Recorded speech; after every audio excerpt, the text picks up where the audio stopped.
So let's get into the 8 steps towards getting into a relationship. I'm going to keep it super, super simple.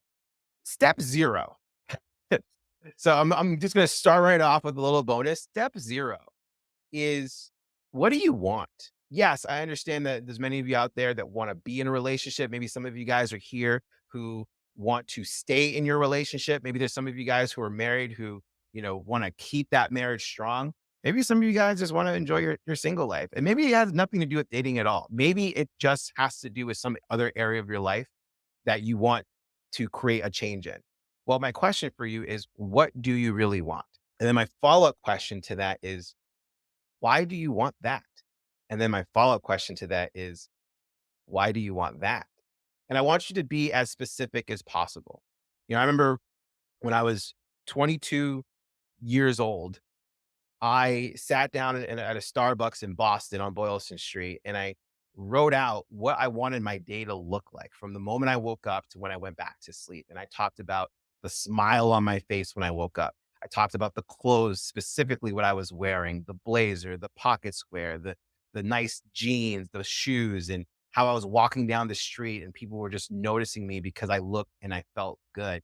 And the ability to go into conversations and meet people that I knew and meet people that I didn't know was so effortless, and women loved me and they asked me out instead of me feeling like I had to ask them out all the time. Like I was so dialed in the details, and I read it every single day, sometimes 2 times a day. And I really just dialed and embodied that. If you take the time to write down what you want your life to look like 6 months from now, 12 months from now, it'll really be very clear the steps that you need to take in order to make that. And then in the regards to dating, who do you want in your life? We can always talk about she needs to be attractive, she needs to be a certain type, or he needs to be a certain height and he needs to make a certain amount. But like, how do you want to feel? When you guys wake up and you guys have the day off tomorrow, what do you guys actually do? Do you do things together or do you spend time apart? Because oftentimes I see on those days, a lot of people that I work with that are in relationships end up spending the day apart. And that's not what they wanted. So, what is it you really want it to look like? What do you guys do together? Where do you guys go? How do you guys enjoy each other? How do you guys connect? What do you find really interesting about that person? What do you appreciate about that person? What does that person do for you that makes you feel seen and heard and loved and supported and appreciated? Write those things down. Be as detailed as possible. And then go into the whys. Why do you want that? What is that going to do for you in your life when that comes into your life? And then the why for that. And typically that second why is the real why. And that's the real thing that you want. And where the real work begins. So staying on the dating track, that's step zero. Then we get into step one, which is what I like to call lifestyle optimization. If you know what you want and the type of person that you're looking for, ask yourself, what are the odds that my current lifestyle will allow me to meet that person? And on a scale from 1 to 10, if it's beneath a 7, then I suggest that you look to optimize your lifestyle to be more conducive to meeting that type of person, both online and offline. So, what does that look like? Well, online obviously is being on a couple apps, two, maybe one mainstream app, which there are a lot today, and maybe one more niche. I'll share a niche app that I thought I find to be pretty interesting towards the later on in this episode that I think you guys will enjoy. Optimizing your profile, making sure that you have great photos, the right amount of photos, the different types of photos, making sure that they're clear, that it's just you and not you and your friends.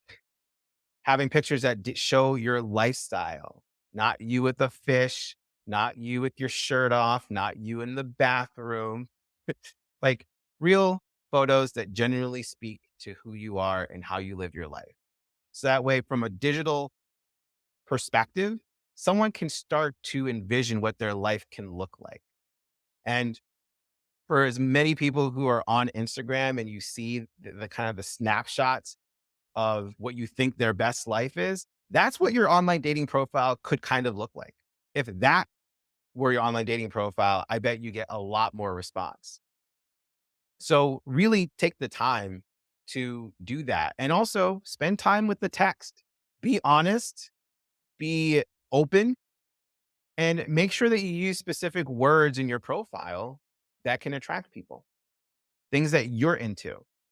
If you love to travel, you can show a picture of you in a place that you recently were, or you can include that into your written profile. I'm giving basics here, right? But some of you guys actually do not do this.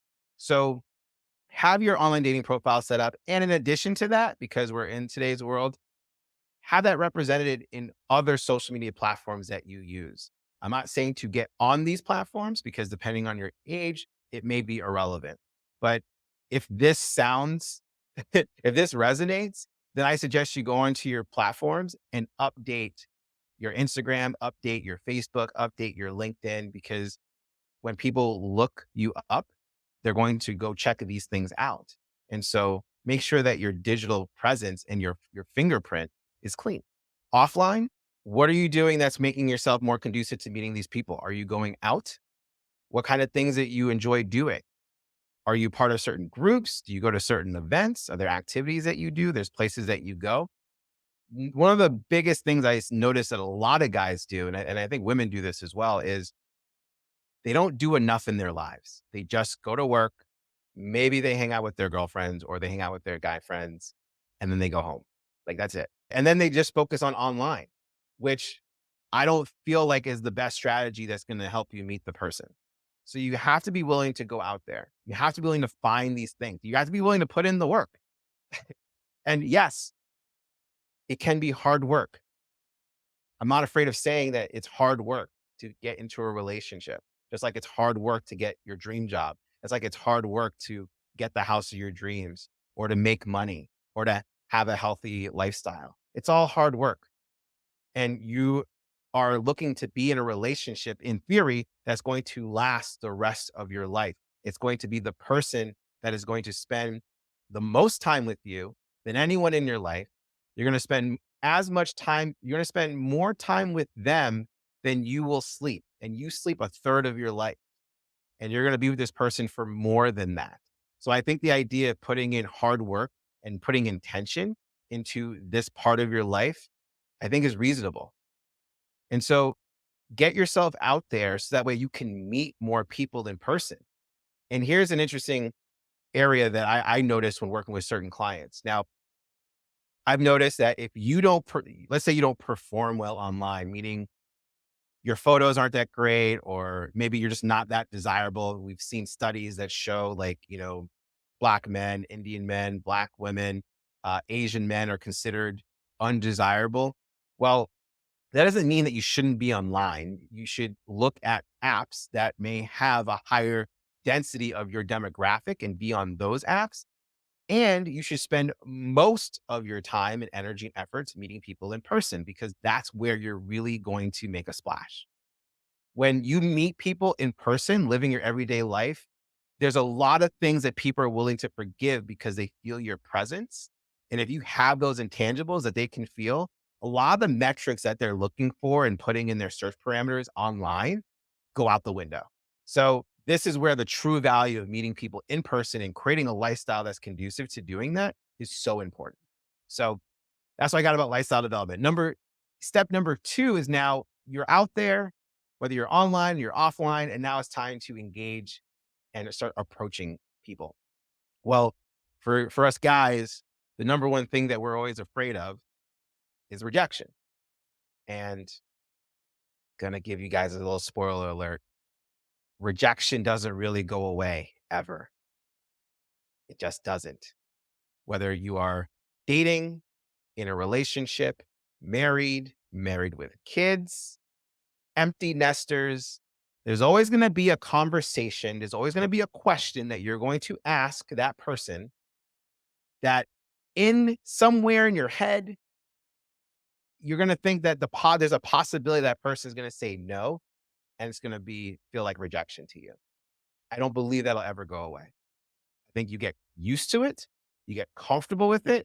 You don't let it sway your decisions and your behaviors, but it doesn't ever go away. So I wish I could tell you that you'll never lose the fear of rejection. It's not the truth. And anyone who tells you that is lying to you. It's not the truth. The fear will be there, but it doesn't have to stay as long if you work on it. And so this is where courage comes into play. You have to be willing to be courageous. And if you have a little bit of courage, you can work on that, just like any other emotion, any other feeling. It's like a muscle. So, and there are some of you who actually do lack knowledge. And so you definitely need teaching, someone to teach you. And some of you might lack skill set. So you might need a trainer or a mentor so you can develop the skill set. But many of my clients that I work with, when I get together with them, they have both.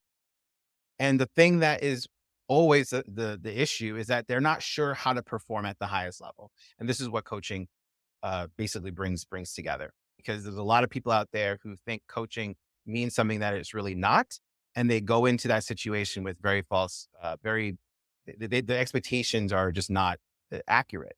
Hopefully, that gives you guys some clarity around what you really need. You know, if you feel like you need skills, then maybe getting a mentor will support you. If you feel like you need knowledge, which isn't really an excuse today because of what's available on Google and YouTube alone, but if you need that additional knowledge, then hiring a trainer, hiring a teacher would support you. But if you have those things and you want the next level, coaching will help you get that. So, with all the chaos that's going on and all the complexity and all the confusion that dating is bringing together, I see HUD's here. Getting a coach truly changes your life. I totally agree. Not because I am a coach, but I've also have been coached and am still being coached by some of the best people, best coaches in the world. And I can say from firsthand experience, it is a true game changer. Coaching is a luxury, although it is something I believe everyone should have, but it is a luxury because of the investment, not just of money, but of your commitment and time and energy and resources.